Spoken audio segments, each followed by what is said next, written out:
Bonjour à tous, bienvenue pour une nouvelle critique cinémat. Aujourd'hui on va parler du nouveau Marvel, Avengers Infinity War, qui est très attendu et qui sort aujourd'hui si vous regardez la vidéo le jour même. Moi j'ai eu l'occasion de le voir hier à la projection presse organisée par Disney, donc un grand merci à eux.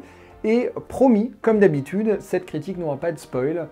C'est particulièrement difficile pour ce film je trouve parce que les éléments de l'intrigue qui la définissent font tellement partie de son identité. Quelqu'un devant moi en sortant de la projection disait je ne sais pas comment écrire un article sans faire de spoil, mais ne vous inquiétez pas, vous pourrez rester, il n'y en aura pas.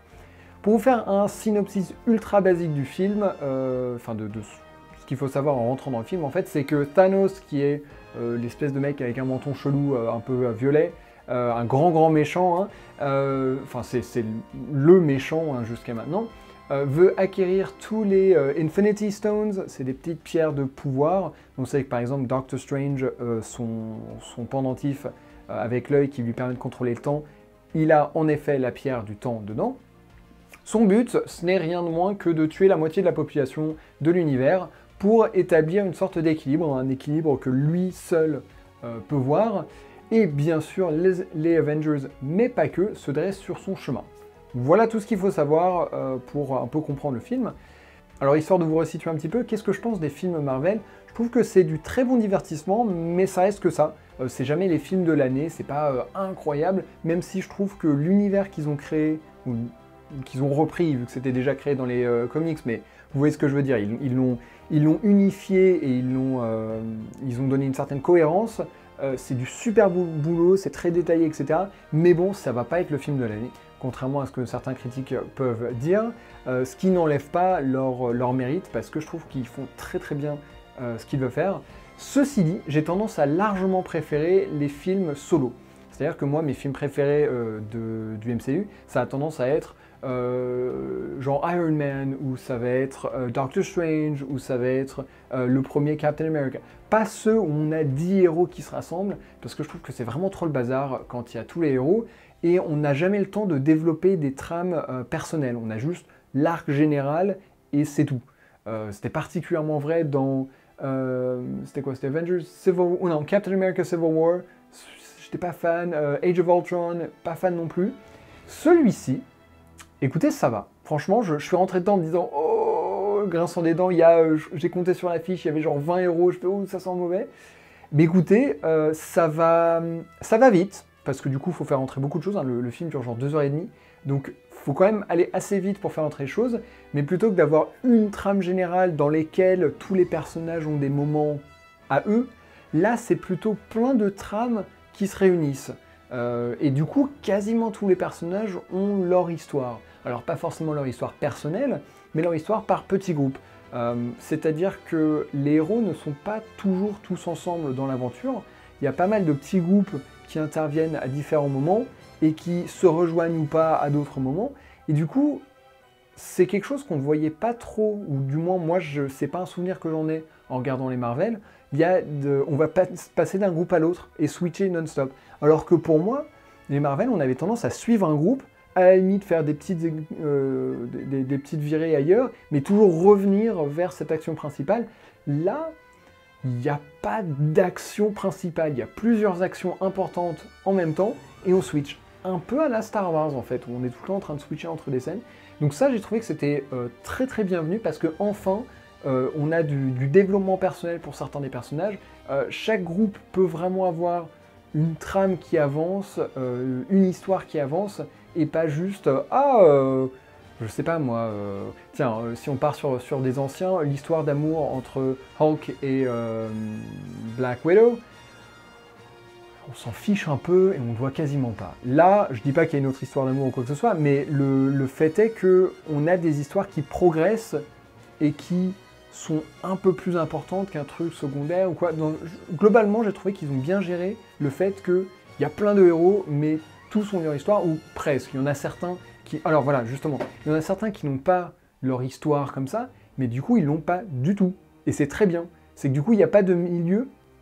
C'est que soit ils ont vraiment une histoire, soit ils n'en ont pas. Il n'y a pas de « Ah, et au fait, machin, tiens, on développe pendant 2 minutes et après plus rien ». Ce qui me semble être un meilleur choix que de tout faire à moitié. Donc ça, plutôt content là-dessus. Et je pense que ça, c'est rendu possible par le fait qu'on s'appuie sur beaucoup d'histoires précédentes. Donc si là, c'est votre premier film Marvel, vous allez être paumé. Parce que globalement, c'est la résolution de pas mal de choses, ou du moins on rentre dans ce film ayant le bagage des relations entre les personnages. Bon, par exemple, Civil War qui joue, bon, je ne vais pas dire un rôle massif, mais quand même un peu. Du coup, ça donne... voilà, les bagages sont très très importants pour ce film-là.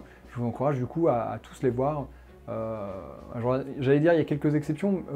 Je pense à une exception, mais je ne vais pas vous la donner, parce que ça risquerait de vous donner un petit spoil. Globalement, j'ai trouvé que le film était très cool. On sent que, mine de rien, les réalisateurs, la production de manière générale, a beaucoup appris des genres, 18 autres films du MCU, quelque chose comme ça. Donc voilà, c'est bien, on sent qu'il n'y a pas la naïveté, il n'y a pas la simplicité des premiers, là c'est vraiment l'apothéose, plein de choses qui se rassemblent pour ce truc final, qui n'est pas final, on y reviendra. Il y a plus de nuances, il y a plus de variations, le rythme est pas mal, j'ai dit que ça allait très vite.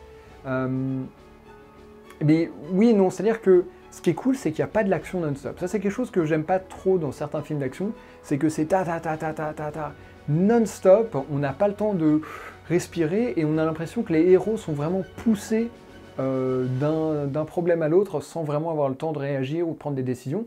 Là, je pense que c'est notamment aidé par le fait qu'on passe d'un groupe à l'autre et du coup, un groupe a le temps de respirer et même parfois d'échafauder des plans sans qu'on soit là pendant cet échafaudage. C'est pas grave, on le découvre le plan de toute façon. Du coup, ouais, il y a de la place pour autre chose que de l'action et pourtant, on ne se sent pas en reste d'action.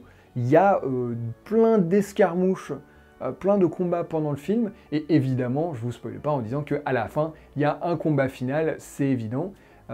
Et du coup, on en ressort en disant, j'ai l'impression en tout cas d'avoir eu autant d'action que dans n'importe quel autre Marvel, mais mieux équilibré.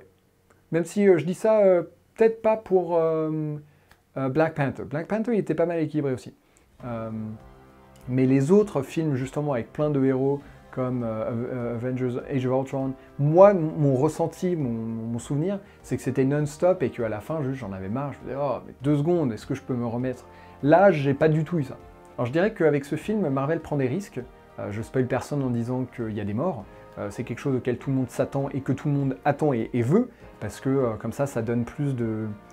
Il y a un prix à payer, donc du coup, l'histoire se tient plus. Moi, j'ai toujours détesté les histoires où, à la fin, tous les gentils survivent, tous les gentils gagnent, et c'est une défaite totale pour le mal. Là, c'est beaucoup plus nuancé.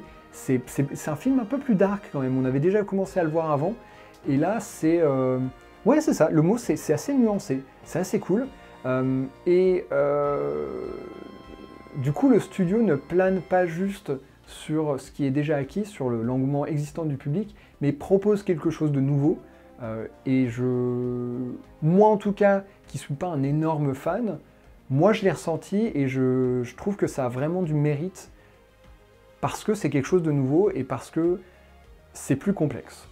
Alors j'ai fait quelques recherches en préparant la critique et j'ai été assez étonné de voir qu'on était au milieu d'une phase. Alors parce que Marvel organise son histoire en phases, là on est au milieu de la phase 3, et pour moi ça paraît tellement comme la fin d'un chapitre, la fin d'une phase, que le fait de découvrir qu'on était en plein milieu d'une, ça m'a vraiment surpris. Je l'ai découvert juste là en finissant mon script, parce qu'à la fin, les choses restent pas mal en suspense, oui. La porte est ouverte sur la suite, mais on a vraiment cette idée de quelque chose est terminé, on est prêt à passer à la suite. Du coup, je suis très curieux de voir ce qu'ils vont faire par la suite.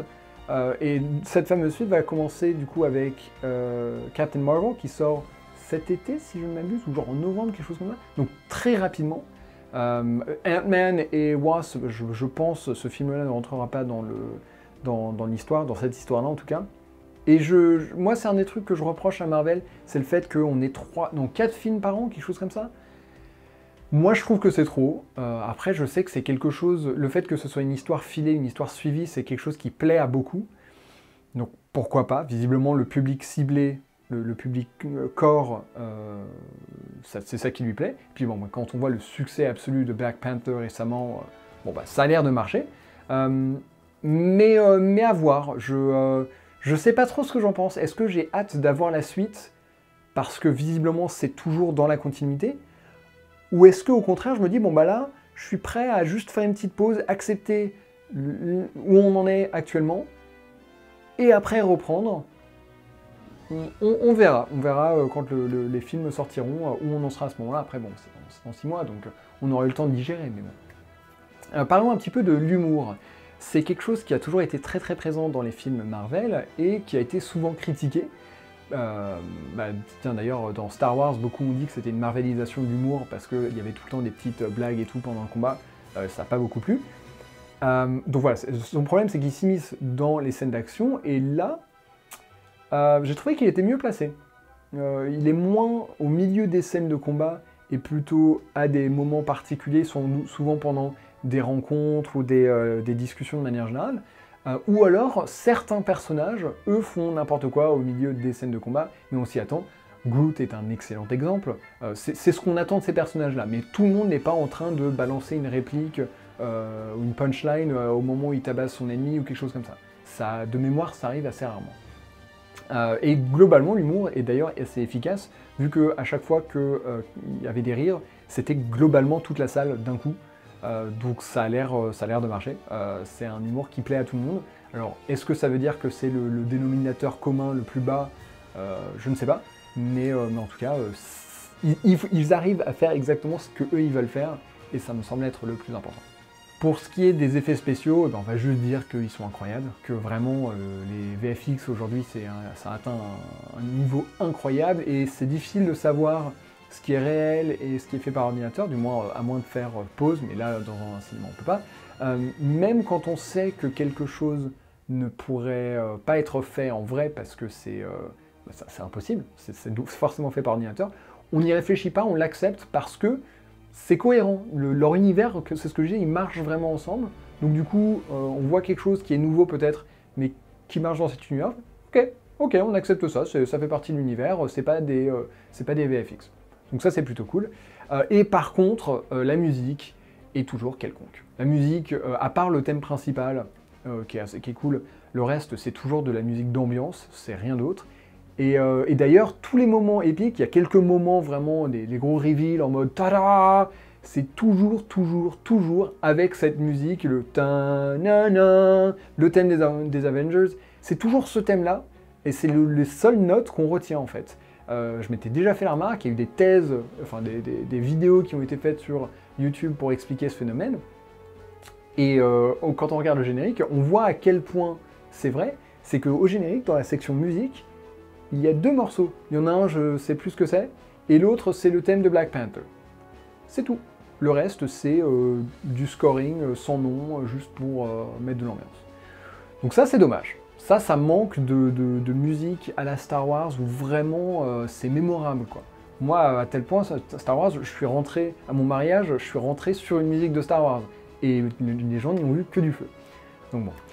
Bref, on va clore là, je vais juste vous dire que je pense que je ne regarderai pas les trailers pour le prochain, donc Captain Marvel, parce que le trailer va soit beaucoup trop en dire, parce que c'est trop en suspens, on ne sait pas du tout ce qui va se passer, enfin moi en tout cas, peut-être que ceux qui lisent les comics savent. Donc soit il en montrera beaucoup trop, soit de peur d'en montrer trop, il ne montrera rien, auquel cas il n'a aucun intérêt. Donc voilà, faites attention avec les trailers du prochain. Et je vous dirai que ça, donc j'espère que je n'ai pas mis de spoil par accident, mais je ne pense pas. Et si jamais vous allez le voir, eh bien, bon visionnage à vous. Et n'hésitez pas à me faire vos retours dans les commentaires, avec vous aussi en mettant une balise spoil, histoire que d'autres personnes ne tombent pas dessus. Et je verrai, si jamais j'ai d'autres choses qui me viennent en tête, peut-être que je vous ferai une autre vidéo avec spoil où on discute plus, mais on verra. Voilà, en tout cas, merci à tous de m'avoir suivi. N'hésitez pas à vous abonner pour plus de critiques cinéma, ça sort assez régulièrement. La prochaine sera sans aucun doute le prochain Star Wars en mai, et puis des cinématiques, etc. sur cette chaîne. Voilà, merci à tous et à très bientôt. Bye bye.